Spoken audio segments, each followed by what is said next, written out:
enquanto fazia campanha em Juiz de Fora, Minas Gerais. Segundo a Polícia Militar, ele foi esfaqueado e o autor foi preso.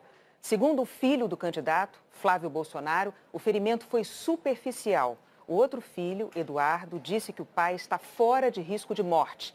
A polícia prendeu o agressor, mas não deu detalhes sobre a identidade dele. Nós vamos ver agora imagens do momento do ataque.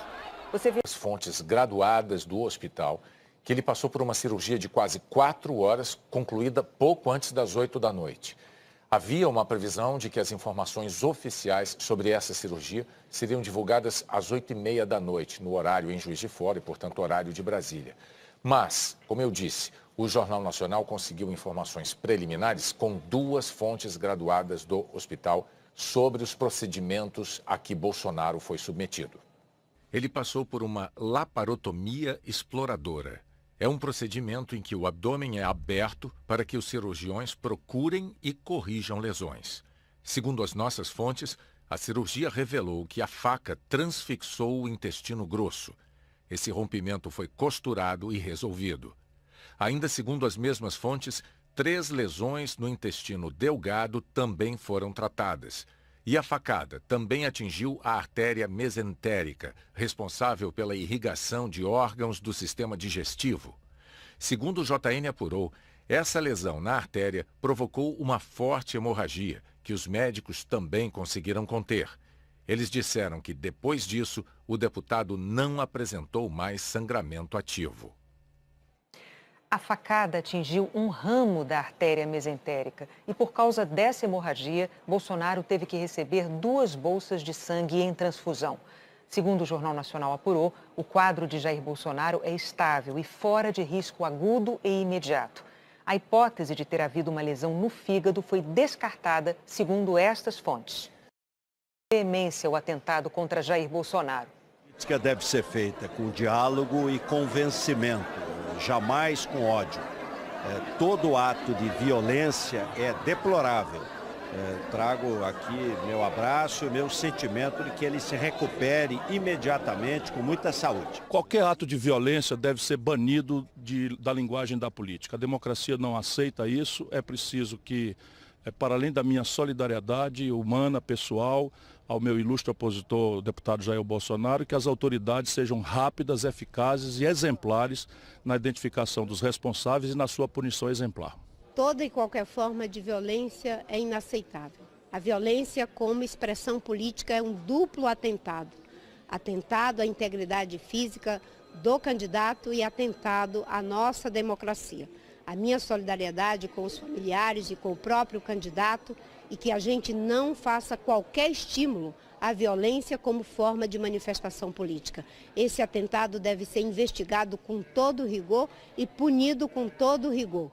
Lamento profundamente minha solidariedade à família e aos eleitores e desejo um pronto restabelecimento ao Jair Bolsonaro. Essa atitude é intolerável, devemos repudiar, reprimir, combater. A discussão política não admite ódio, intolerância e violência.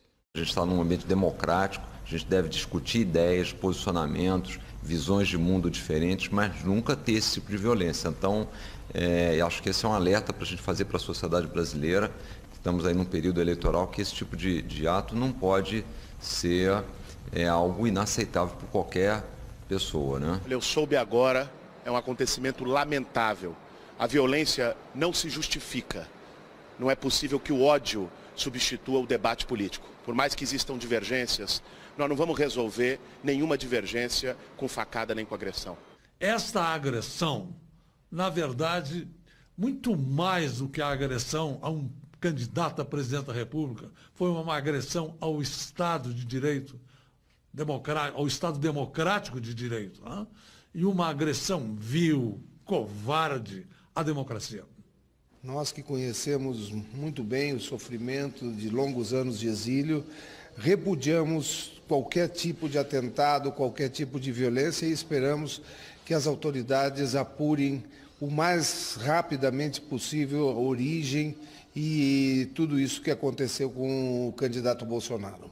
Desejo profundamente que o Jair Bolsonaro se recupere quanto antes desse atentado e que nós possamos tê-lo nos debates, nas sabatinas, nos atos de campanha.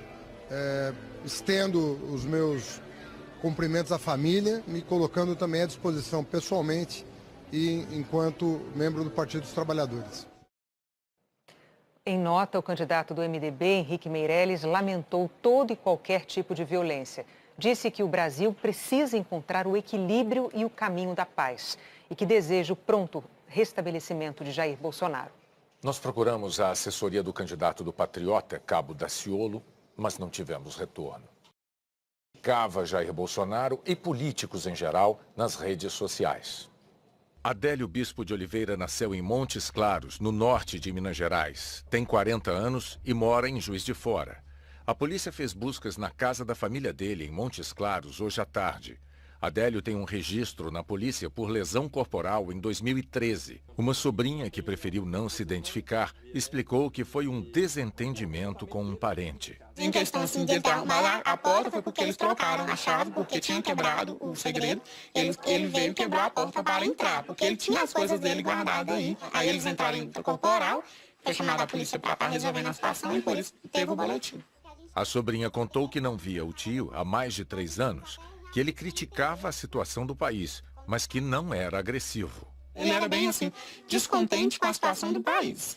Normal, não aparentava agressividade nenhuma, né? Até a gente está procurando entender, né, na verdade, o que está acontecendo. Ele era uma pessoa totalmente do bem. Adélio tinha feito publicações recentemente nas redes sociais contra Jair Bolsonaro. Numa das mais recentes, critica o que o candidato disse numa entrevista.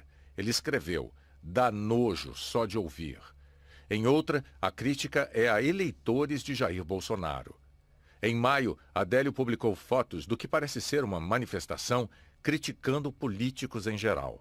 Ele aparece ao lado de um cartaz que pede a renúncia do presidente Michel Temer. Publicou ainda textos confusos, com teorias sobre possíveis premonições do ataque terrorista de 11 de setembro de 2001 nos Estados Unidos. As publicações também contêm críticas à maçonaria. Adélio não está afiliado a nenhum partido político, mas no Tribunal Superior Eleitoral há registro de que ele foi filiado ao PSOL em Uberaba de 2007 a 2014, quando pediu desfiliação. Em nota, a presidência do PSOL declarou que o fato de Adélio ter sido filiado não muda em nada o posicionamento do partido em relação ao inaceitável atentado sofrido por Jair Bolsonaro. O PSOL manifestou repúdio ao atentado. A nota afirma ainda que, independentemente do breve período de filiação, o PSOL defende que o responsável responda por seus atos. O ataque. Ele disse que a democracia exige a convivência respeitosa entre cidadãos de opiniões divergentes.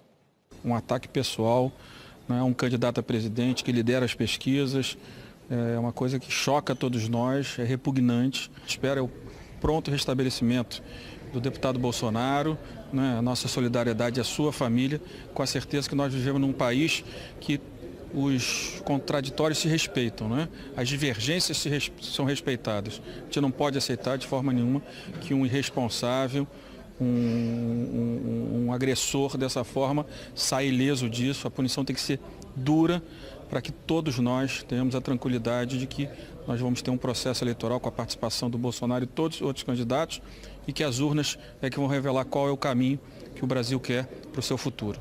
Bolsonaro ganhou repercussão imediata também na imprensa internacional. O argentino Clarín dedicou sua manchete ao caso: violência na campanha eleitoral. Apunhalaram Jair Bolsonaro, o candidato da direita do Brasil. Na capa colocou ainda a foto do criminoso, o vídeo do momento e uma contextualização sobre a personalidade do candidato que chama de ultradireitista. A BBC britânica também publicou o vídeo do ataque, mas sem muito destaque. O francês Le Monde publicou online que o candidato presidencial de extrema-direita foi gravemente ferido com uma arma branca. O americano The New York Times diz que o candidato de 63 anos tem ampla liderança na disputa eleitoral mais dividida em gerações, que Bolsonaro conquistou um público ferozmente leal e prometeu reestabelecer a ordem de um país que sofre com o aumento da violência, tornando mais fácil para os civis portar armas e para a polícia matar criminosos.